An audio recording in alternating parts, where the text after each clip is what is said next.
Espero que estén muy bien. Bienvenidos a una charla más de Architecti. Conversemos un poquito para recordar qué es Architecti. Arquitecto es una comunidad de arquitectura que estamos creando es una comunidad de arquitectura para toda Latinoamérica. Entonces, uno de los objetivos es que efectivamente cada mes estemos dando una charla con personas referentes en varios de los campos o ámbitos que tenemos en arquitectura de TI, de tal manera que nos permita avanzar en nuestro conocimiento y de esa manera lograr mejores implementaciones en cada uno de los clientes, cuentas y demás temas donde estamos trabajando para garantizar que cada vez estemos mejorando más la vida de las personas. Y cuando hablo de la vida de las personas, hablamos de las personas que están en los clientes para quienes trabajamos, pero también las personas a quienes les estamos proveyendo seguridad o a las personas a quienes les estamos entregando distintas soluciones. En esta ocasión, estamos con Darío Golpart, es una de las personas más referentes que he conocido en el mundo de seguridad en términos de nube y actualmente Darío es arquitecto de soluciones principal de AWS para Latinoamérica, teniendo una especialidad y una dedicación en el mundo de arquitectura. Darío es la mente creadora del AWS Security Maturity Model, que seguramente ya lo hemos escuchado. Él fue el quien lo creó, él fue el quien lo ideó, él es el que lo ha ido llevando, él es el que hizo pues también esta traducción a español para que esté al alcance de todos nosotros. Y hoy nos va a estar conversando sobre seguridad en la nube, buenas prácticas y por supuesto cómo utilizar de la mejor manera el AWS Security Maturity Model versión 2, que es la que ya tenemos al público. Eh, Entonces, Darío, es un gusto y un honor tenerte acá en este espacio. Seguramente vamos a aprender muchísimo, vamos a disfrutar mucho esta charla y el espacio es todo tuyo. Bueno, muchas gracias. Comparto pantalla. Confirma cuando vean la pantalla. Dale, ahí ya estamos viendo la pantalla. Cualquier pregunta, cualquier duda, pueden usar el espacio de preguntas y respuestas. O cuando Ujú. Darío solicite la interacción, pues pueden usar el chat o inclusive si quieren hablar, pues levantar la mano. ¿Listo? Chévere. Gracias. Bueno, entonces veamos ahora estrategias para mejorar. Bueno, muchas gracias. Veamos ahora estrategias para mejorar su postura de seguridad en la nube de AWS. Primero, sobre mí, arquitecto de soluciones principal de seguridad en Latinoamérica para AWS, hace 5 años más o menos, y un poquito más de 5 años. 18 en temas de experiencias de ciberseguridad en distintos roles, servicios y soporte y después implementación, arquitectura, varios roles distintos. Eh, Autor del modelo de Mores en seguridad, coautor también de la guía oficial de estudio para certificación y coautor también de la perspectiva del Cloud Option Framework de la perspectiva de seguridad en particular. Les dejo ahí mi LinkedIn, si gustan contactar, pónganme algo así de donde nos conocemos de Architecty, así se hace de dónde vinieron y les acepto la conexión. Y bueno, vamos a esto, vamos al tema en sí. Tenemos el modelo de responsabilidad compartida, donde el cliente es responsable de sus cargas de trabajo que despliega dentro de la nube y AWS es el responsable de la seguridad de la infraestructura de la nube, no solamente del data center físico, sino de todo lo demás. Ahora, cuando hablamos de cómo AWS hace su parte, sí, la parte de naranja que nos queda aquí, AWS lo hace a través de una línea base de seguridad que está dictada por los requerimientos que vienen en el programa de cumplimiento regulatorio global. Es decir, cuando vemos cuáles son los controles de seguridad que AWS tiene que implementar, son decenas de controles que vienen de la Cloud Security Alliance, decenas de controles que vienen de ISO, hay decenas de controles de proceso de data center que vienen de SOC 2. Hay muchas regulaciones que nos piden un montón de controles. Entonces, AWS lo que hizo fue básicamente de duplicar y centralizar todos esos controles que vienen de todos los reguladores, más los que nos pidieron algunos clientes particularmente exigentes en temas de seguridad, que AWS ha incorporado dentro de la línea base, y a partir de ahí todos los data centers de todas las regiones que hay en el mundo pasan a tener esta línea base y estos controles de seguridad. Para que se dé una idea de hasta dónde llega todo esto, si hay un disco que llega a un data center y resulta que el disco estaba fallado, en lugar de devolvérselo al fabricante y reclamarle la garantía, AWS dentro de las premisas del data center literalmente destruye completamente el disco y sale hecho polvo. Entonces, ¿por qué les comento esto así muy brevemente a modo introductorio? Para contarles que cuando hablamos del modelo de responsabilidad compartida y de los incidentes de seguridad que uno escucha tal vez en internet, pasó, tal cliente tuvo tal problema, no es por la seguridad de la nube. Yo estuve hace 5 años dentro de AWS, un poco más, y no he visto ni uno solo de los incidentes de seguridad activos en los cuales me ha tocado ayudar a la gente a salir adelante de un mal día. Ni uno solo de todos ellos ha sido por la seguridad de la nube en sí misma, ¿no? Hubo un zero day ahí cuando fue el Log4j, que era general, no era particular de la nube, pero ahí todos corrimos en salir a parchar. Pero realmente que haya tenido impacto donde haya entrado gente, haya tenido que sacar a los chicos malos de las cuentas de mis clientes, no ha sido ni uno solo porque AWS se olvide de parchar. Y la respuesta de por qué no es porque AWS lo hace con automatizaciones. El foco en dónde tenemos que entender y trabajar es en la parte de seguridad en la nube. ¿Sí? AWS tiene un equipo de seguridad muy grande ocupándose de la seguridad de la nube. Y tenemos un equipo que se llama el Customer Incident Response Team, que cuando ustedes tienen un incidente de seguridad en la nube, ustedes pueden como abrir un ticket de soporte y pedirles, quiero contactar un incidente de seguridad activo, necesito contactarme con el Customer Incident Response Team y los puede ayudar a guiarlos a contener y erradicar la amenaza. Pero la realidad es que ahí es donde toca más del lado del cliente la responsabilidad de mitigar estos riesgos antes de que ocurran para no tener que andar respondiendo, ¿no?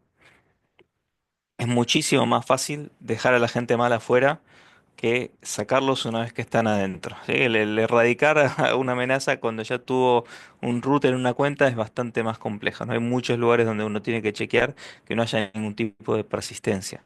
Entonces, lo que quiero, esta charla no está tan enfocada en la parte de respuesta y detección y respuesta, sino más bien está enfocada en cómo mitigamos esos riesgos, como para que no pase. En todos los incidentes de seguridad que me ha tocado ayudar al cliente a salir adelante, y me ha tocado a muchos, no fue un error, fueron múltiples errores que uno dice, ¿cómo puede ser que se hayan dado tantos errores en una infraestructura de un cliente productivo, en un banco, en una telco, en distintas empresas grandes? Uno dice, ¿cómo puede ser? Ocurre. Y en muchas de las veces tiene que ver con que no hay un buen conocimiento de cómo armar las arquitecturas. ¿Sí? Y hay una persona que admiro mucho que se llama Rich Moul, que era un Gartner Research VP y que ahora es el CEO de Securosis y escribe también varios newsletters. Él decía, en la nube tu arquitectura es el primer control de seguridad. Cómo diseñas tu nube es un control de seguridad en sí mismo. Cómo uno arma las cargas de trabajo dentro de la nube es un control de seguridad. Y ya vamos a ver un poquito más a qué nos referimos con esto. Pero dentro de la nube, cuando uno arma las cosas bien, cuando uno parte desde las buenas prácticas, es muchísimo más sencillo darle seguridad a una carga de trabajo que está en la nube que está en prem, porque tenemos muchas más herramientas. Pero lo que tenemos que entender, y esto es algo que hay que enseñarle a los distintos equipos en las empresas, es que la nube no es, el irse a la nube no es, tengo los data centers de los servidores acá, ahora voy a poner los data centers de los servidores allá. Sí, no es un cambio, no es un relocation de data center de donde me llevo las cargas de trabajo de una virtual machine aquí a una virtual machine allá, sino hay todo un trabajo que hacer en cuanto a lo que es el aprovechar las capacidades de la nube para poder tener una mejor seguridad para nuestras cargas de trabajo. Y ese copy-paste del on-prem hacia la nube muchas veces es un error, ¿no? El tratar de hacer en la nube todo de la misma manera que como se hace on-prem, muchas veces termina en gastos de cosas que no hacían sentido porque están tratando de mitigar un riesgo que no existe dentro de la nube. Por ejemplo, para que se den una idea, dentro de la nube, si uno quiere hacer sniffing, si uno quiere escuchar el tráfico que está pasando dentro de la red, lo que ocurre dentro de la nube es que los supervisores tienen un hardening sobre el tráfico que está pasando y a la instancia, a una virtual machine que recibe un tráfico, solamente recibe el tráfico que está destinado a esa instancia. Entonces, si uno agarra una placa de red y la pone en modo promiscuo y está tratando de escuchar el tráfico que pasa por la red, la puede poner en modo promiscuo, pero no va a escuchar nada que no sea destinado hacia esa instancia, hacia esa virtual machine en particular. Entonces, hay muchos controles que realmente no aplican dentro de la nube porque no es posible ese vector de ataque. Veamos ahora sí cuáles son los riesgos principales que tenemos que mitigar y ya los vamos a ir atacando uno por uno para que quede un poco más claro, ¿no? Pero primero quería darles el panorama general de las cosas que vemos que más frecuentemente traen dolores de cabeza y malos días dentro de los clientes. Credenciales duraderas, el uso de access keys, ¿sí? Y que las access keys estén siendo compartidas. Lo que hay que entender es que una credencial duradera por naturaleza, cuando uno la crea, no se cambia hasta que no las rotamos. Y la gente muchas veces si tiene 900 access keys no se va a poner a rotar las 900 access keys. Un ex empleado que haya tenido una access key, que la configuró en un servicio, pudo haber tenido la mala práctica de copiarlo dentro de un notepad y ya que lo vio ahí, lo tiene ahí, después de ser despedido puede todavía, si la circunstancia en la cual fue despedido no fue muy agradable para él, podría utilizar una access key que ya tenía. Entonces, hay que evitar el uso de credenciales duraderas y ya vamos a ver en breve cuáles serían las mejores alternativas. Uso cotidiano de credenciales de root. El root es por naturaleza el usuario que no tiene límites en cuanto a lo que son las acciones que puede realizar. Si bien dentro de AWS, cuando hablamos de una organización y uno pone guardrails como Service Control Policies y Resource Control Policies, el root también está atenido a esos límites máximos de los permisos. Por naturaleza, root es lo contrario de least privilege. Entonces, el uso cotidiano de root no debería ocurrir. Autenticación débil, la falta de uso de Multifactor Authentication es un tema porque realmente hoy en día hay tantas malwares que se ocupan de hacer keylogging o de capturar las credenciales que realmente no tiene, es un despropósito no utilizar Multifactor Authentication considerando que corta de cuajo muchísimos ataques, muchísimos vectores de ataques que tienen que ver con el robo de la password. El siguiente tiene que ver con los permisos excesivos. Los permisos excesivos pasa ¿por qué? Porque a veces el desarrollador tiene que hacer una configuración en una aplicación y resulta que pone asterisco. Y no es porque pone asterisco en el permiso, pone yam, en lugar de poner s3 getObject, pone s3 asterisco. Lo pone porque es más fácil, porque no se acuerda cómo se llama, si era getObject o si era get alguna otra cosa. Entonces, muchas veces termina pasando que dicen, bueno, pongo asterisco para mientras lo pruebo y después lo refino. Y ese momento de refinamiento nunca llega y terminan habiendo permisos, usuarios terriblemente privilegiados que uno dice, ¿por qué le dieron tantos permisos a este usuario? Típicamente los usuarios que hacen los despliegues le ponen una cantidad de permisos que hay asteriscos en un montón de servicios y son un problema cuando esos usuarios se comprometen. Credenciales en código, y este es otro también muy frecuente, que haya dentro del código fuente hardcodeado algunas access keys o algunas passwords de bases de datos, y a veces me dicen, no, no está en el código fuente, está en un archivo de configuración. Ok, ¿dónde está el archivo de configuración? Está dentro del mismo repositorio de código donde está el código fuente. Entonces es lo mismo. Realmente hay que tener en cuenta que no es una buena idea nunca tener credenciales en código, es una buena práctica siempre revisar en el pipeline que no quede ningún tipo de credencial en código y si están por comitear una credencial en código, que corte el pipeline, que remuevan esa credencial y utilicen unas alternativas que veremos más adelante. El siguiente es el tema del malware y en particular dentro de lo que es malware, si bien hay algunos como cryptomining que también existen, el impacto más grave lo estamos viendo en dos tipos particulares de malware. Uno es lo que se llama ransomware, ¿sí? Viejo y conocido de que te encripto todo y te copio la información afuera, entonces si no me pagas te elimina la información. Entonces ese es el conocido de ya hace varios años que es un problema en general y en Latinoamérica también les diría en particular. Y el segundo son lo que llama las RAT o Remote Access Tools, que básicamente es como un control remoto de la máquina, donde la máquina en sí pasa a ser la estrategia a través de la cual tienen el control dentro de la organización y tratan de poner múltiples puntos de control dentro de la organización, tratan de, una vez que llegaron, expandirse como si fuera un cáncer para estar bien arraigado en la organización y si les sacaron el malware a una instancia, tienen el malware en la otra instancia.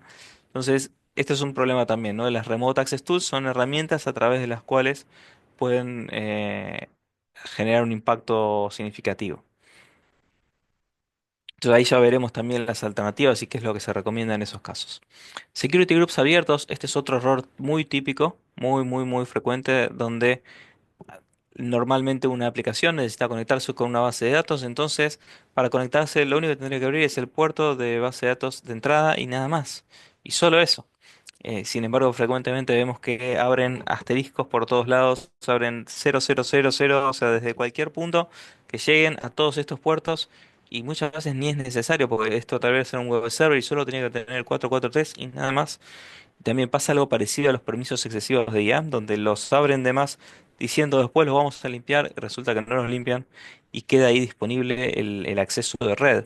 Cuando tienen disponible el acceso de red, empiezan ataques de SSH brute force, RDP brute force, empiezan como a pegarle a la instancia a tratar de reventar la contraseña.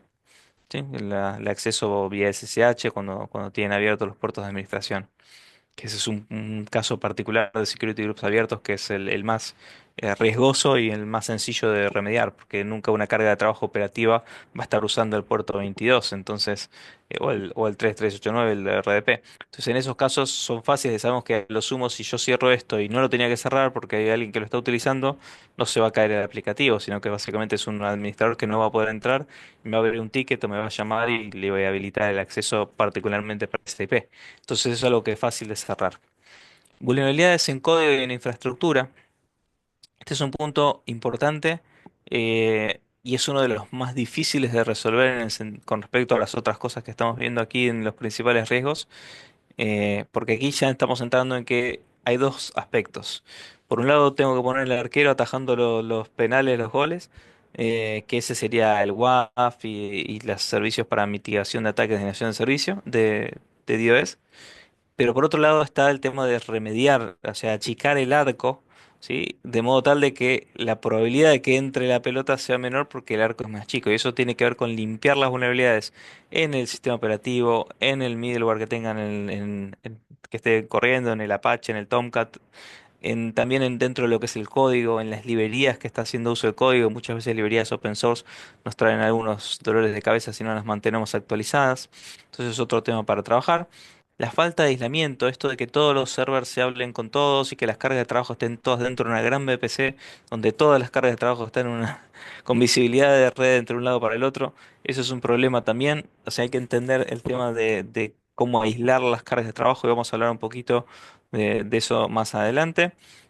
Y el tema último es el tema de configuraciones débiles, donde tal vez establecemos configuraciones como un bucket que está público, porque acá solamente tenemos un archivo, que este archivo tiene que ser público, y el día de mañana viene otra persona y ve un bucket con un nombre que le hace sentido relacionado a un aplicativo y pone un dato sensible en ese bucket y se olvidó de que es un bucket público y no recuerda que realmente hay un problema en esa configuración, o tal vez era un bucket que por naturaleza tenía que ser privada y por un momento se lo querían compartir a otra persona y dijeron, bueno, te lo comparto público un ratito, después avísame, lo saco y lo vuelvo a cerrar y queda público para siempre.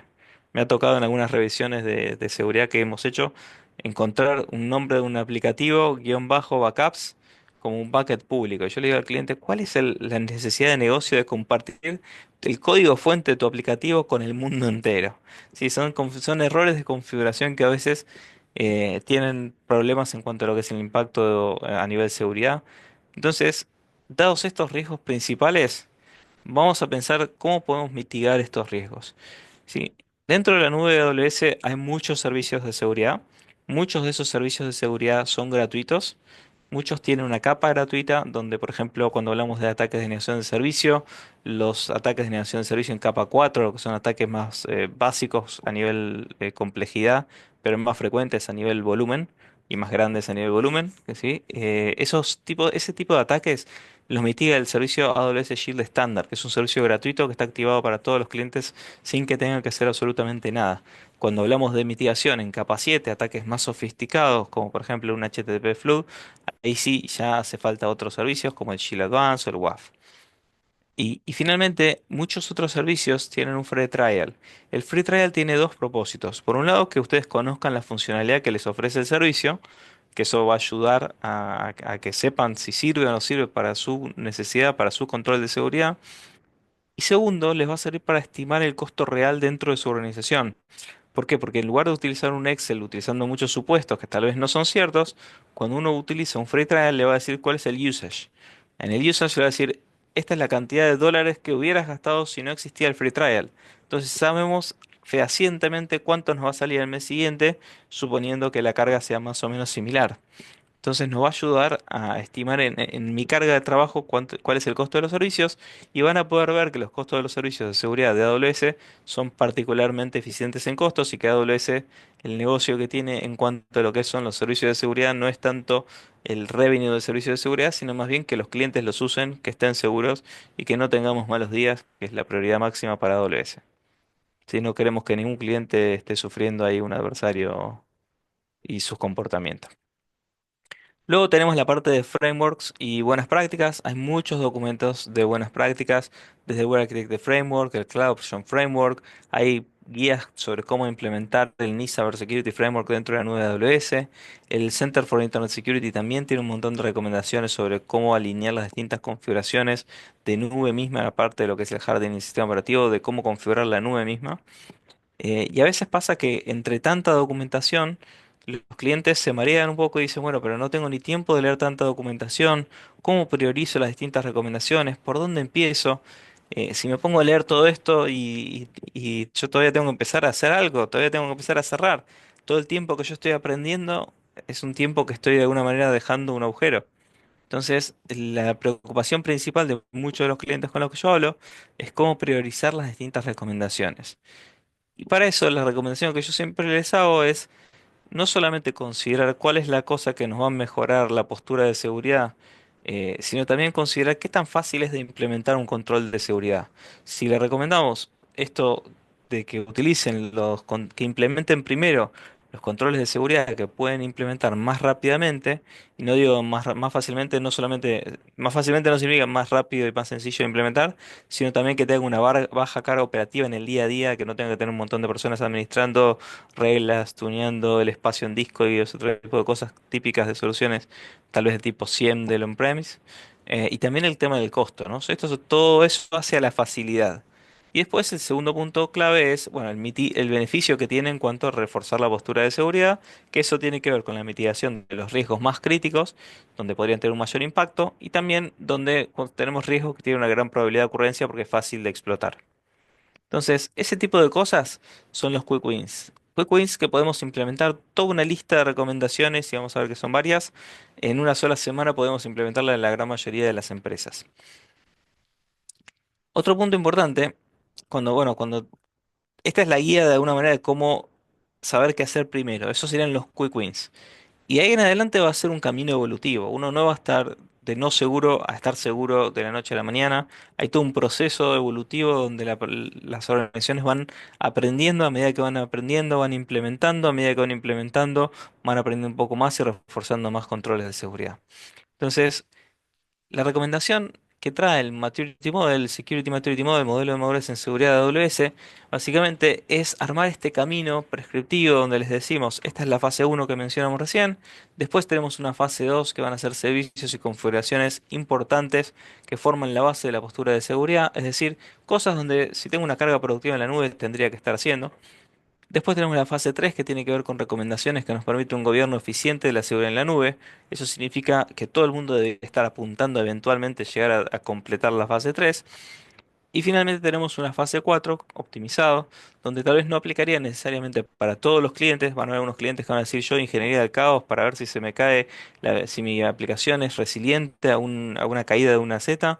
Ese tipo de cosas están lejos de mi madurez. Entonces no necesariamente fase 4 es para todo el mundo, sino más bien es para los que tienen cargas de trabajo importantes, con altos requisitos de seguridad o que tienen cargas de trabajo grandes dentro de la nube de AWS.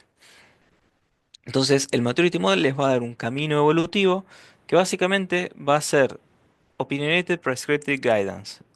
Es decir, no es un modelo de madurez típico donde les va a decir hagamos un assessment y vemos dónde estás parado, sino es un modelo de madurez que les va a decir esto es lo que hay que hacer en la fase uno, esto es lo que hay que hacer después en la fase 2. Si no es que si quiero estar en fase 3 tengo que ir directo a fase 3, sino fase uno primero, fase 2 después, fase 3 después. Ese sería el camino que propone el Maturity Model. Tiene que ver con la priorización, como decíamos, y las recomendaciones no les van a presentar todas las opciones de cómo hacer, el, digamos, todos los controles que hay disponibles dentro de la nube. No pretende ser documentación, sino que lo que pretende es decirles, esto es lo que les recomiendo hacer primero, esto es lo que recomiendo hacer después, para mejorar la postura de seguridad, para tener menos malos días. Sí, ese es un poco el foco del modelo, que es distinto a la gran mayoría de los modelos que arrancan con una parte fundacional que tal vez tiene recomendaciones muy pesadas o muy largas. Acá no, acá arrancamos de una fase anterior que es qué podemos hacer rápido, porque de alguna manera he tenido conversaciones con clientes que estuvieron 3 meses definiendo su modelo de gobierno en IAM y refinando permisos y muchas cosas. Y cuando analizamos otros aspectos dentro de lo que es su seguridad, no tenían prendido WarDuty, que es el control principal para detectar amenazas. Entonces a veces pasa la inconsistencia de que tengo muy evolucionado una parte, porque dijimos lo más importante es IAM. Entonces pasaron 3 meses en IAM y no tenían ningún tipo de detección de amenazas durante esos 3 meses. Y eso es casi negligente, porque realmente hay que tener una visibilidad. Les hubiera tomado 10 minutos habilitar WarDuty y tener una alerta para que si hay algo crítico que le llegue a un grupo de Slack o algo parecido. Y no haber hecho eso hizo que durante esos 3 meses no tengan visibilidad de las amenazas que puedan tener. Entonces, el Maturity Model ayuda a esto, no solamente a priorizar, sino a tener algo más consistente entre todos los pilares que conforman a la seguridad, lo que el Cloud Option Framework llama capabilities, ¿sí? Capacidades. Em, y esto lo va a estar explicando con videos cortos, con explicaciones concisas, cosa que a veces que no esté esta objeción de, bueno, no tengo ni tiempo de leer. Bueno, acá hay 10 minutos, podés aprender una aplicación, una recomendación. Y todas las recomendaciones están hechas para que las puedan incorporar en 10 minutos o menos. Siempre se va muy al punto de qué es lo que recomendamos y es rápido para aprenderlo, para incorporarlo. También tenemos workshops, mind maps, webinars y cosas así linkeadas como recursos adicionales de aprendizaje, pero siempre en la primera parte de cada una de las recomendaciones van a ver específicamente esto es lo que hay que hacer. Las recomendaciones no solamente están divididas en las distintas fases que mencionamos antes, sino que también tienen estas capabilities que están alineadas a lo que es el Cloud Option Framework, que son las 9 capacidades de seguridad y una adicional que en el Cloud Option Framework está separada, que tiene que ver con lo que es resiliencia, que en el caso de Maturity Model lo tenemos las 9 de seguridad y la resiliencia, porque si bien a veces la parte de resiliencia le toca a la gente de IT implementarla, le toca a la gente de seguridad asegurarse que eso esté implementado. Porque availability es uno de los tres pilares de la matriz del triángulo de CIA, ¿no? De confidencialidad, integridad y disponibilidad. Bien. Dentro del, como les decía, tenemos contenidos actualizados, hay nuevos features a medida que van saliendo, los vamos incorporando, cosas que se incorporaron en Reinvent 2024 ya están incorporadas dentro del Maturity Model, con lo cual es algo que lo mantenemos vivo y lo mantenemos siempre al día con las nuevas funcionalidades que tienen que ver con las recomendaciones que están dentro del modelo. Por ejemplo, para evitar el uso de root, antes hablábamos de desactivar las credenciales root utilizando Service Control Policies. Y ahora está también la opción, que es lo que se recomienda, de centralizar el root y que directamente eliminemos las credenciales de root. Eso es algo que está dentro del modelo ya actualizado. El modelo tiene una herramienta de self-assessment, que si ustedes tienen un equipo de cuenta de AWS, le pueden conversar con el equipo de cuenta para ver si podemos hacer un Security Journey, que básicamente es como una iniciativa donde hacemos un assessment guiado por un especialista de AWS.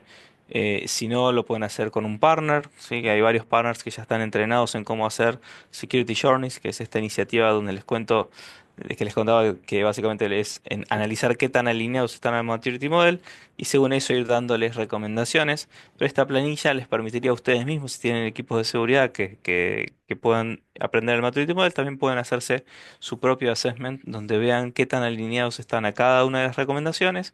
Y dentro del Maturity Model, en la versión 2 del Maturity Model, una de las cosas que se agregaron tiene que ver con... eh, ahí les voy a buscar alguna... Esta, por ejemplo. Se agregaron también algunas recomendaciones de cómo hacer el assessment para que sea más sencillo hacerse su propio auto-assessment. Y aquí vemos, por ejemplo, esta es la recomendación de Multifactor Authentication. Acá hay un video explicativo de cómo el video dura 2 minutos 10 segundos nada más, ¿sí? Donde habla de la recomendación de Multifactor Authentication, ¿sí? Cómo activarlo en distintos servicios, la importancia de tenerlo activado, ¿sí? MFA en todos lados, MFA para todos los usuarios. Sí. La recomendación siempre tenemos mapeos cuando está relacionado directamente con alguna recomendación del Web Architecture Framework, también vamos a tener mapeo. está la explicación de cuál es el riesgo que viene a mitigar. Y este Guidance for Assessment es lo que les comentaba que los ayuda a hacer ese assessment ustedes mismos. Tenemos habilitado MFA en todas las root accounts, tenemos habilitado MFA tenemos los dispositivos de MFA en lugares seguros, están accesibles por un personal de limpieza. Pero todo esto también está en español. Es otro punto que me olvidé de comentarles. Sí, el MFA, todo el Maturity Model está disponible en varios lenguajes, en español, en portugués, en japonés. Portugués falta un poco de actualizarlo, pero el japonés, el español y el inglés están actualizados. Siempre el inglés es el más actualizado de todos, es el que primero se actualiza. Pero aquí tienen estas preguntas también disponibles en español, ¿no? Entonces acá les va a decir si todas las preguntas que se tienen que hacer para ver si están bien alineados o no. Y según eso pueden poner el porcentaje de alineamiento que ustedes tienen y agregarle los comentarios correspondientes de cómo está y qué no está, ¿no? Sí, pueden poner si está alineado, no está alineado, si no aplica lo pueden excluir del análisis y esto básicamente no les suma ni les resta, ¿sí? Pero tienen esta assessment tool dentro del mismo Maturity Model que pueden utilizar. Veamos ahora cómo resolvemos esos principales riesgos que estuvimos mencionando. Hablamos de credenciales duraderas. La recomendación es, en lugar de utilizar credenciales duraderas, que utilicen credenciales temporales, ¿sí? El IAM Identity Center les permite federar el repositorio de identidades que ustedes estén usando, ya sea un Okta, un Azure AD, un Active Directory que los tengan desplegado dentro de la nube de AWS o que lo tengan on-prem. Siempre el IAM Identity Center les permite a ustedes autenticarse y generar credenciales temporales para acceder a las distintas cuentas. Y lo mismo pasa para cuando hablamos de una carga de trabajo que está dentro de una instancia y tiene que acceder a un recurso como un bucket de S3. No pongan access keys dentro de la instancia, ni dentro del código tampoco.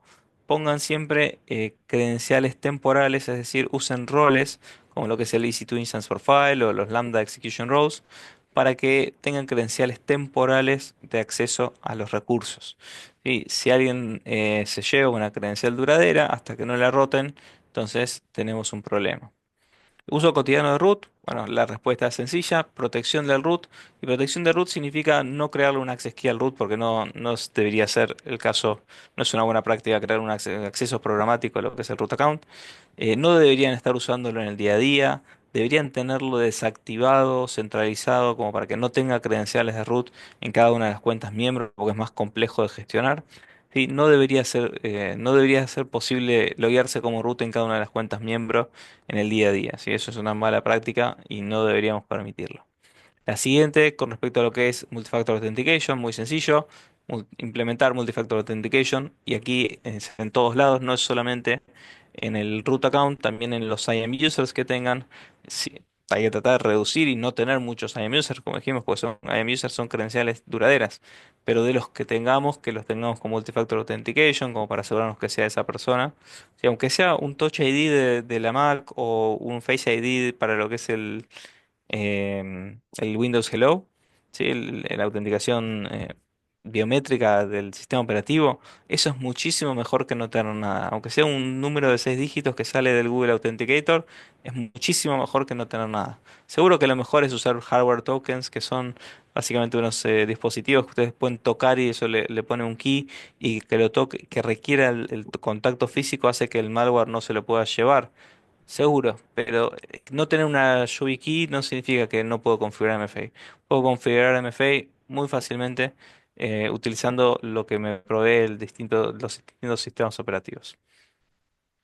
Permisos de IAM excesivos, dijimos que hay muchos asteriscos que no deberían estar. Hay un servicio que se llama IAM Access Analyzer, sí, que tiene dos capacidades. Una tiene que ver con identificar los accesos externos, es decir, donde hay un acceso que no debería estar, porque tal vez está un principal fuera de la organización que tiene permiso de lectura de un bucket y tal vez es un ex empleado que se dio un acceso a un personal, ¿no? Y otra cosa que tiene para refinar esos asteriscos es la identificación de accesos sin uso. Esos accesos sin uso les va a decir no solamente que tengo un usuario que no lo estoy usando, porque tal vez es un empleado que ya no trabaja en la empresa, también les va a decir si hay una access key que está vieja y que no se está utilizando, pero también les va a marcar donde hay una policy o un rol que está de más, donde de repente hay un rol que tiene tres cosas, pero en en los últimos 90 días solo se usó una de esas tres cosas, como para recomendarles quitar esas otras dos permisos que tiene excesivos el rol, y si ese rol termina siendo comprometido, porque la aplicación que usa ese rol termina siendo comprometida, el impacto va a ser menor. Entonces el IAMAX Analyzer es un servicio fundamental para hacer esa limpieza de los permisos. Luego hablamos de credenciales en código y rotar esas credenciales. La recomendación ahí es utilizar primero los EC2 Instance Profile y los roles que hablamos en la primera de las recomendaciones, pero también el uso cuando tenemos una clave de una base de datos, entonces hay un usuario y una password. Entonces no puedo utilizar roles para acceder a una base de datos tipo SQL Server. Entonces para eso lo que podemos hacer es uso de AWS Secrets Manager, que básicamente es como un vault donde ustedes pueden guardar ese secreto y la aplicación lo puede traer utilizando el Instituto Instance File, el rol, puede traerse ese secreto, usarlo y después descartarlo, o sea, no guardarlo en ningún lado. Y ese secreto se puede rotar muchas veces automáticamente utilizando Secrets Manager. De esa manera protegemos los secretos y no los tenemos hardcodeados dentro del código. El código solamente tiene consultar al Secrets Manager. ¿Y cómo es que tiene permisos para consultarlo al Secrets Manager? Porque hay un rol que está asociado a la instancia donde está corriendo ese código. En cuanto a lo que es el malware, ransomware y remote access tools, aquí hay varias cosas.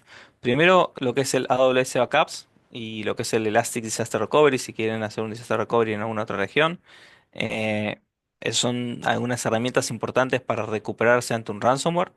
Pero por otro lado, también es importante tener alguna capacidad de tipo anti-malware. Hay muchas soluciones dentro del marketplace de AWS que pueden adquirir, desde CrowdStrike o Trend Micro o varias otras que están ahí disponibles.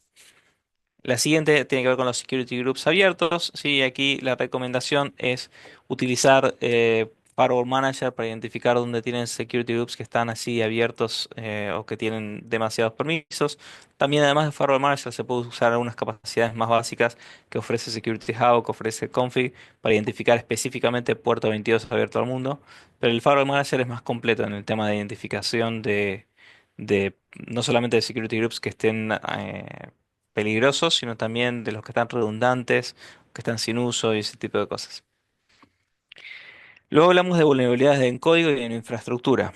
Ahí es donde hay varios servicios que nos pueden ayudar. Por un lado, el inspector, que es el que nos va a ayudar a identificar vulnerabilidades en tanto lo que es el código en una lambda, por ejemplo, pero también en librerías, integrándose con el Container Registry, el ECR. Y también nos va a identificar vulnerabilidades en el sistema operativo. Entonces ahí es lo que hablamos antes de achicar el arco. Y por otro lado, poner un buen arquero ahí atajando los ladrillos que le tiran para tirar abajo la aplicación. Entonces, ahí tenemos al AWS WAF que los ayuda en identificar y bloquear ataques al aplicativo, y como por ejemplo un SQL injection.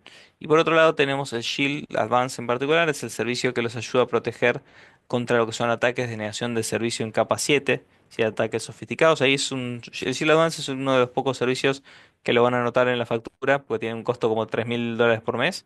Pero la razón de por qué tiene un costo mucho más alto que otros servicios tiene que ver con que ese costo, si bien es para toda la organización y para una empresa grande es un costo más que razonable, para una empresa chica tal vez es un poco más complejo, pero la razón de fondo es porque hay humanos que están detrás de ese servicio dándoles a ustedes esa ayuda de cuando hay un ataque de negación de servicio, analizan el tráfico cómo está llegando, se fijan qué parte es buena, qué parte es mala y les ayudan a construir esas reglas de WAF para poder bloquear ese tráfico malo.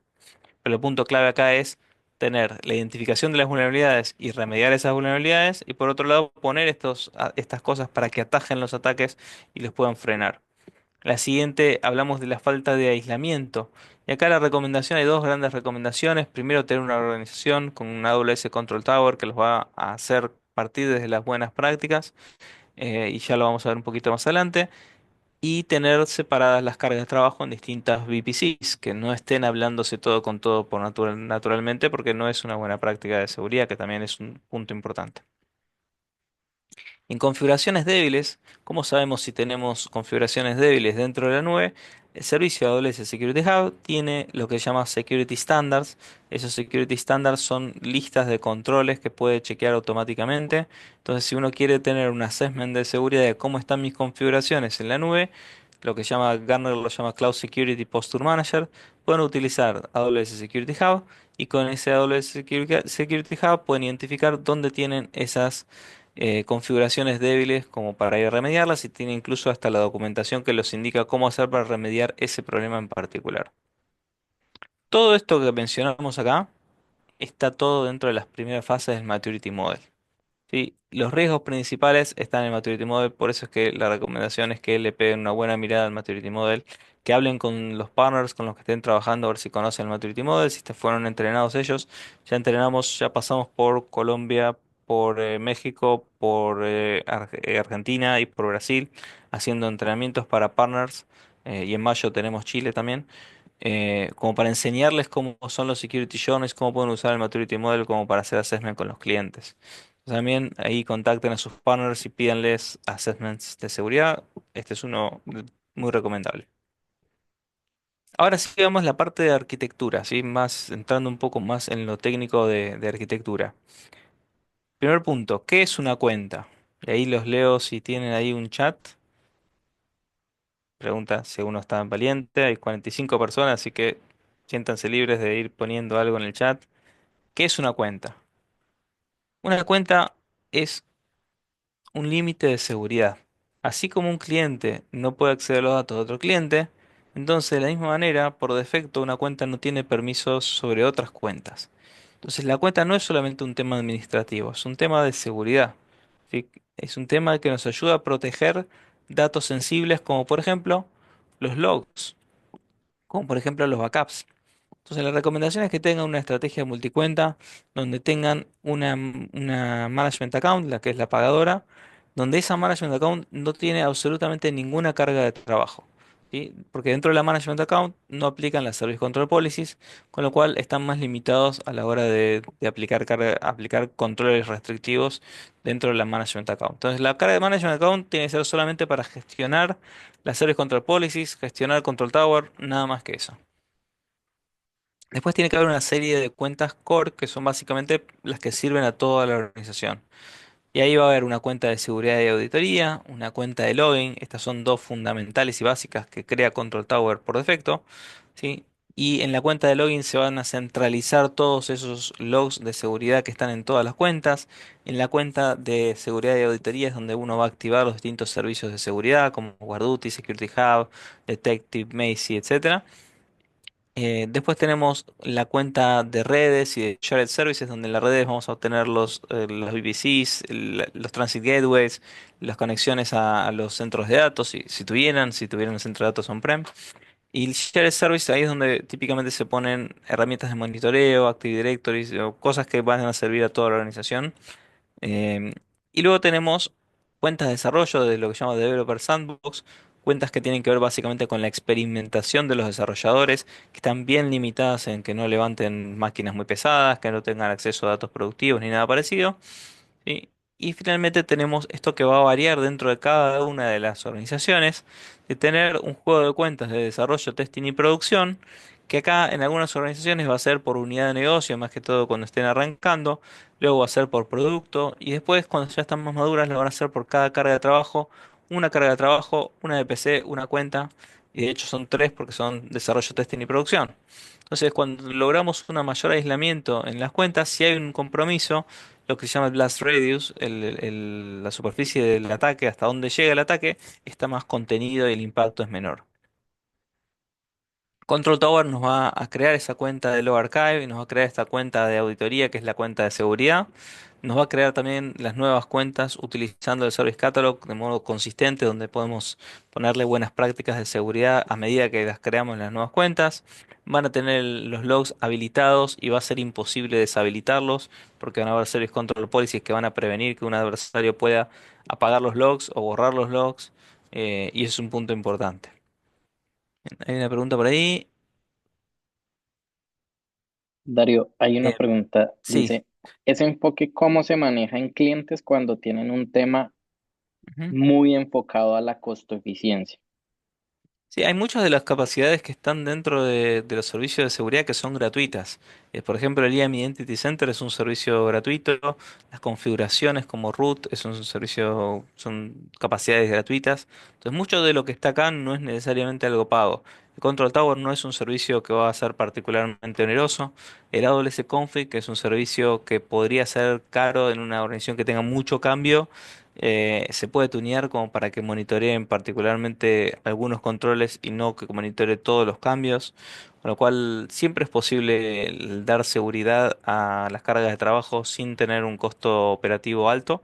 De hecho, si se fijan cuánto me sale, por ejemplo, un control de seguridad como para detectar amenazas. Entonces, si hablamos de Guarduty, Guarduty, que es el servicio de AWS para detectar amenazas, lo prenden y en minutos va a estar ya analizando y diciéndole si hay un command and control, si hay una minería de bitcoins y un montón de cosas de esas. Para lograr eso, con herramientas on-prem, tendríamos que desplegar una solución de tipo SIEM, una solución de tipo Weba para análisis de User and Entity Behavior Analytics. Tendríamos que desplegar herramientas de análisis de red y muchas otras cosas que literalmente saldrían cientos de miles de dólares cuando en AWS prendes Waruti y sale 0,5% del billing. Entonces, realmente la costo-eficiencia eh, es importante, sin duda, todos los controles de seguridad tienen que ser justificados en costos, pero lo que hay que saber es que en la nube es muy eficiente el tema del implementar controles de seguridad y como le digo a los clientes que ayudo en momentos difíciles, eh, que a veces pasa, ¿no? De que dicen, bueno, ¿qué tengo que comprar para resolverlo? No, no se resuelve comprando algo, hay todo un trabajo que hay que hacer para erradicar un adversario, ¿no? Y si resulta que había plata después de que entra de que un incidente para hacerlo, entonces ¿por qué no hubo plata antes, ¿no? ¿Por qué no somos un poco más? Con invertir un décimo de lo que quieren invertir después de un incidente de seguridad sería más que suficiente para reforzar la postura de seguridad en la gran mayoría de las empresas. De acuerdo, Darío. Eh, Hay un punto muy importante y es que muchas mm, veces la seguridad se tiene que vender en términos de riesgo. sí, ¿Cuál es el riesgo y lo que te costaría si llega a ser efectivo un sin duda. ataque? Entonces es Sí, preferible pues pagar un ujú, fee si se quiere antes sí, de que se materialice un riesgo que me va a costar y eso 15 veces ujú, más. Darío, sí, la persona que sin pregunta duda. sobre las cargas dice que si lo puedes enfocar en términos de las cuentas, ¿cómo sería Ujú, el costo en términos de separar cada, o sea, una carga por ujú. cada cuenta? Sí, el billing de AWS es muy detallado.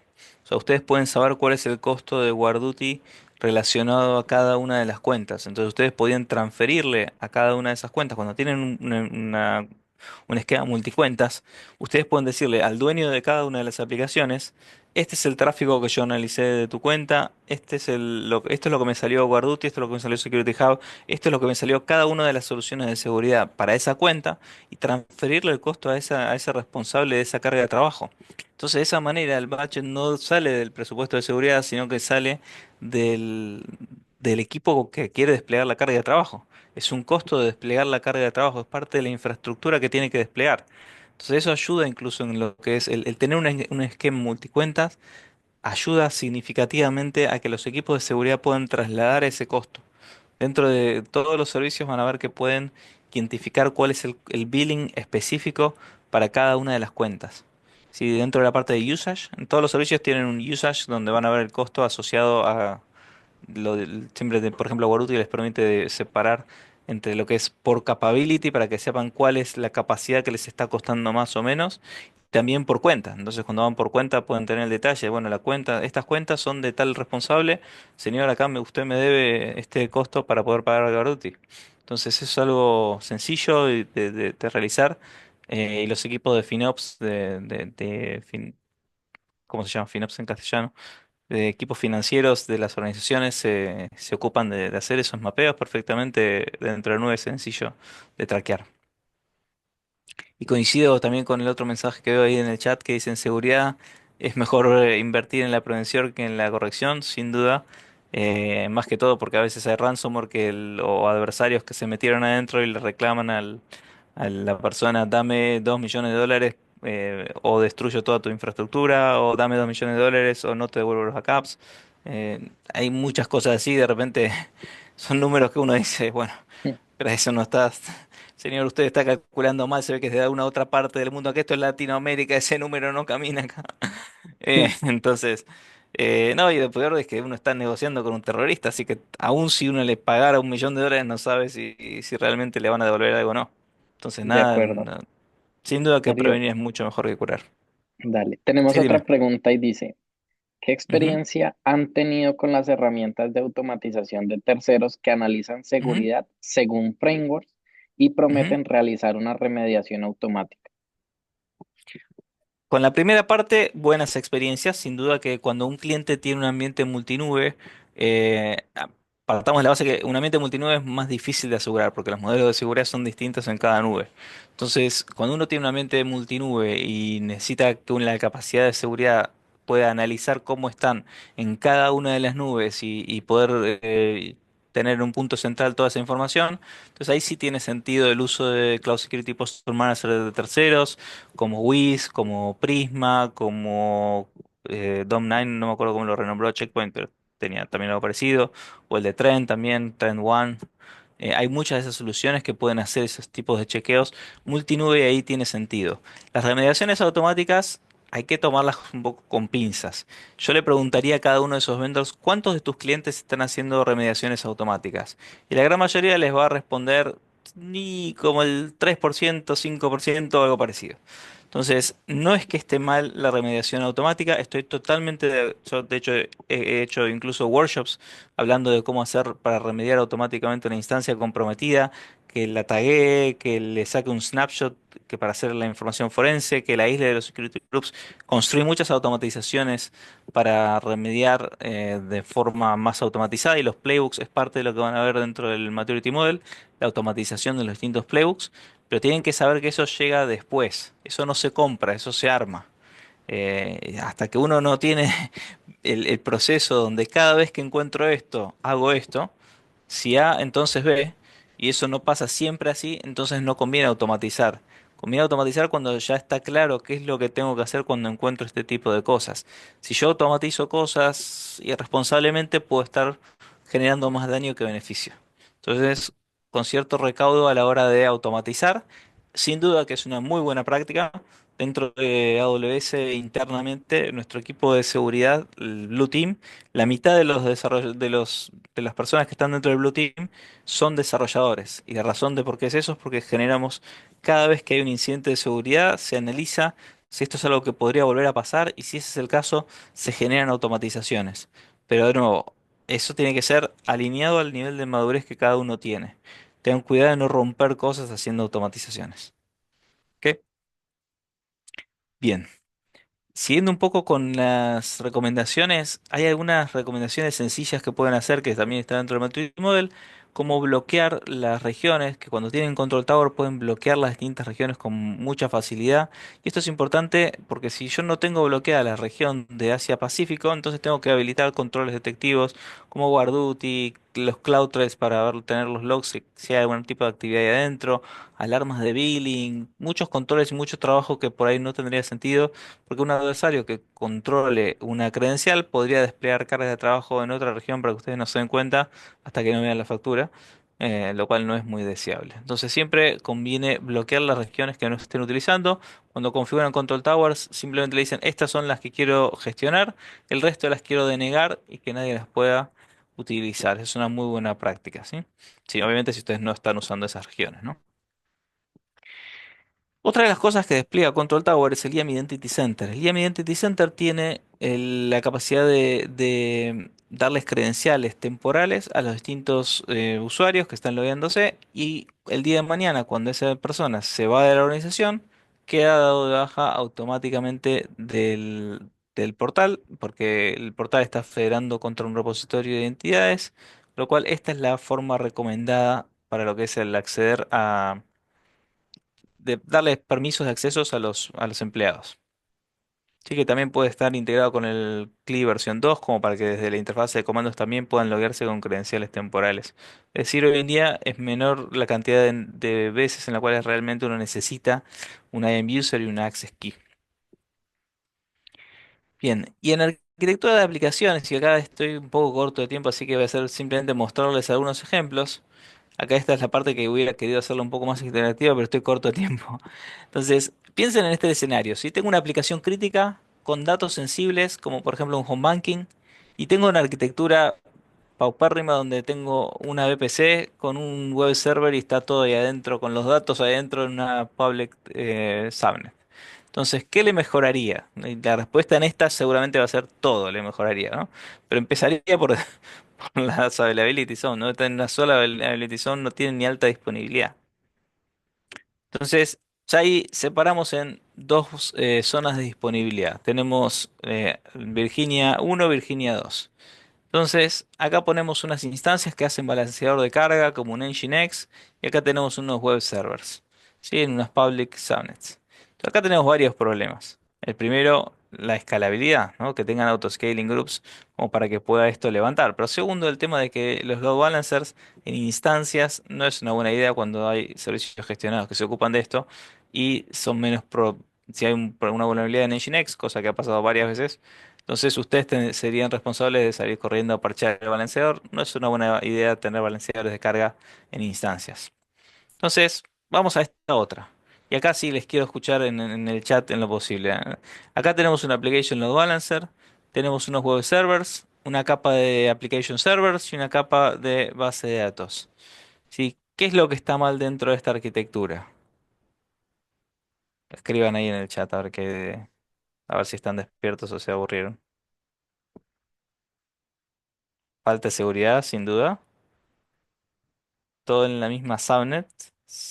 Sí, de hecho acá hay tres subnets. Hay una subnet pública acá hay otra, o sea, una subnet pública en estas dos zetas. Y acá tenemos una private subnet con los application servers y tenemos una private subnet en una base de datos. Acá hay un problema grave que tiene que ver con lo que es la resiliencia. Acá tengo menos resiliencia que en una sola availability zone. ¿Por qué? Porque acá tengo balanceadores de carga, autoscaling group y web servers, pero resulta que hay varios application servers que están todos dentro de la misma Z. Entonces, si se me cae la Z2, como todos los application servers están acá, la aplicación se me cayó. Y resulta que si se me cae la Z1, entonces, como hay un solo servidor de base de datos que está en la Z1, entonces se me va a caer la aplicación si se me cae la Z1. O sea, ahora se me cae a Z1 o se me cae a Z2, básicamente perdí. Entonces tengo menos availability que si estuviera usando una sola availability zone. ¿Sí? Es literalmente el doble de la probabilidad que se me caiga. Claro, no hay redundancia, sin duda. Entonces ahora vamos a una un poquito mejor. Ya empezamos, ya tenemos por lo menos aparte teníamos acá eh, los web servers también en una en una public subnet cuando en realidad no hace falta, porque lo único que tiene que estar expuesto es el application load balancer. ¿Sí? Desde acá ya vamos a una instancia, una Aurora Multimaster y tenemos unas instancias privadas y ahí tenemos el Application Load Balancer, que es lo único que está público. Entonces ahí está un poquito mejor. Ahora, ¿qué pasa? Podemos agregar una Content Distribution Network adelante, ¿sí? Que esto también es opcional, pero es bueno para lo que es mitigación de ataques de negación de servicio, ¿sí? Podríamos poner aquí sobre la Content Distribution Network reglas de WAF, también las podríamos poner sobre el balanceador de carga, y podemos poner también Shield Advanced, ¿sí? Como para mitigar ahí distintos tipos de ataques de negación de servicio. Pues aquí vemos cómo va mejorando la arquitectura a medida que le vamos incorporando estos aspectos, ¿sí? El WAF es un servicio muy fácil de activar, que pueden poner reglas gestionadas por AWS o propias o personalizadas que creen ustedes. Y cuando utilizan estas reglas de WAF dentro de CloudFront, el ataque no llega ni siquiera a la región porque se bloquea en cada uno de los puntos del origen. Y eso tiene como una ventaja que a la hora de mitigar ataques de negación de servicio, las reglas de WAF puestas dentro de una distribución de CloudFront son más eficientes a la hora de bloquear porque cualquier cosa que no sea tráfico web, el Edge lo puede bloquear. El punto de contacto que tiene, que son 700 puntos de presencia que tiene una distribución de CloudFront, cada uno de esos puntos aplica la regla de WAF y bloquea cualquier cosa que no sea web. Entonces van a ver que hay muchos controles que se pueden aplicar para lo que es mitigación de ataques, generación de servicio en el Edge, que en la región no pueden bloquearlo porque la región tiene que recibir tráfico diverso como FTP, como SSH y varias cosas más, que no es el caso del Edge que solo recibe web. Bien. Una recomendación súper importante, si estoy un minuto pasado de tiempo, es el tema de la gestión consistente. Y traten de utilizar herramientas como Firewall Manager o infraestructura como código para emparejar todo y que las reglas que ustedes implementen siempre sean bien implementadas, para la redundancia, que los WAF que los tengan estén bloqueando, no solamente que estén contando, porque cuando cuentan no hacen nada. O sea, si quedan contados durante 9 meses que están contando, no está bloqueando. ¿Sí? Entonces siempre les recomiendo que tenga una política de Firewall Manager que bloquee el tráfico de manera consistentemente, que tenga ahí esa función de auto de remediate que tiene el Firewall Manager para que todo recurso que está expuesto, todos los load balancers, todos los que sean CloudFront Distributions, ¿sí? Que tengan esas reglas para por lo menos el core rule set, Amazon IP Reputation, que bloqueen países que no esperan tráfico como China, Rusia, etcétera. Algún rate limit sería conveniente, aún si ponen un rate limit alto es conveniente a no tener nada, ¿sí? Bien, y tenía algunos más que tenía que ver con lo que es el tráfico saliente, pero no los quiero marear porque ya estoy un poco pasado de tiempo. Pero para que sepan nada más, tráfico saliente también es importante bloquear. El tráfico saliente se puede bloquear con el DNS Resolver Firewall, que básicamente es para bloquear los requests al DNS. Y pueden bloquear también utilizando el AWS Network Firewall, un servicio gestionado por AWS autoescalable que les permite bloquear con muchas funcionalidades útiles. Y ahí es donde les recomiendo fuertemente que le peguen una mirada. El control del tráfico saliente también le dificulta mucho el trabajo a los adversarios porque aun si logran abrir una ventanita, no logran tener una presencia porque no pueden salir hacia su command and control. Entonces el control del tráfico saliente es algo que está típicamente un poco descuidado dentro de muchos clientes y definitivamente es una mala idea. El tráfico saliente debería estar bien controlado hacia dónde van. ¿No? Y siempre tengan en cuenta que el copy-paste del on-prem es una mala idea, ¿sí? No, no hay que poner un firewall porque en el on-prem tengo un firewall. Hay que entender qué puerto estoy exponiendo. Si yo estoy solo exponiendo un HTTPS, el WAF ya me está dando inspección en capa 7. Entonces, el firewall está más bien para lo que es el tráfico saliente o para cuando tengan un tráfico entrante que no sea web, como un FTP server, un SSH o alguna otra cosa. ¿Sí? ¿Preguntas, dudas, comentarios? Muchas gracias, Darío. Tenemos dos preguntas muy rápidas. Ujú, La primera es, ¿el Firewall Manager qué reglas son las ujú. recomendadas? Porque lo activé un mes y el costo fue alto. El Firewall Manager tiene un costo de $100 por mes, por la cuenta, por la regla. Eh, sí, no es, o sea, en comparación por ahí a otros servicios para Small Medium Business puede ser un poco más caro porque la regla sale $100 por mes. Sin embargo, lo que les da el Firewall Manager es la consistencia. Ustedes pueden tener consistencia desplegando todo con infraestructura como código, lo cual no está mal, es perfectamente válido. Pero el Firewall Manager lo que hace es, si encontré un Application Load Balancer que no tiene una regla de WAF, va y le plancha, esta es la regla de WAF default. ¿Sí? O incluso puedo decirle, tengan lo que tengan, no me importa, sacalo y ponele esto como default para todas. Entonces, muchas veces vemos assessment de seguridad que hicieron otras personas y que yo me siento a hacer un journey con el cliente y veo el assessment de seguridad y veo que dice, ¿tengo WAF? Sí, tengo WAF. Y yo hago un poco de doble clic, a ver, ¿cómo lo tenés implementado? Y está ahí en las cuentas, le vamos poniendo las reglas de WAF. A ver, revisemos un poquito algunos recursos. Entramos a mirar y claro, no están aplicados consistentemente. A veces tienen en algunos recursos sí, en otros recursos no. A veces tienen unas reglas en unos recursos, otras reglas en otros recursos, y no porque haga sentido, sino porque simplemente cuando la configuraron de una manera, la configuró un equipo que configuró dos reglas que fueron las que se les ocurrió bloquear y no porque el equipo de seguridad dijo esta es la bajada de línea, esto es lo que hay que hacer. Entonces, el Faro Manager sin duda que tiene su costo, digamos, $100 por mes para una empresa chica puede ser un costo importante, pero ayuda bastante. Y si no quieren hacerlo con Faro Manager, sin duda hay otras opciones. Pueden utilizar config para remediar algunos cambios. No es tan sencillo de hacer las cosas con config. Podrían hacer uso de infraestructura como código, que eso no va a tener ningún tipo de costo, si usar CloudFormations para desplegar todos los application load balancers y todo lo que despliegan lo despliegan con CloudFormation, entonces todo va a estar alineado a esa buena práctica, pero no es tan fácil de gestionar cambios en el futuro. ¿Sí? Los slides sí los vamos a compartir, sin duda. Yo los puedo compartir si gustan. Hay varias formas de compartirlos. No sé si quieren sumarse a la comunidad, al Slack de la comunidad, lo puedo poner en el canal de eventos. Ahí les comparto el canal, sí, un segundito. Tal cual. Ahí, de igual manera, compartí acá el LinkedIn de la comunidad de arquitectura. Entonces, si Ah, ok. quieres, Darío, también podemos, por el canal que tú dices, pero también podemos agregarlo Ujú. a la comunidad de arquitectura, los slides. Entonces, los invitamos acá a Dale, que se escriban. Y si nos queda un minutico, Darío, seguro. rápidamente dice, ¿qué estrategias de implementación se pueden utilizar al incluir un nuevo control automatizado para no causar tantos traumatismos y resistencia al cambio en los equipos de desarrollo? Sí, ahí la recomendación es cuando hablan de automatización, que haya un humano en el medio, hasta tanto la automatización esté probada que no genera más ruido que beneficio.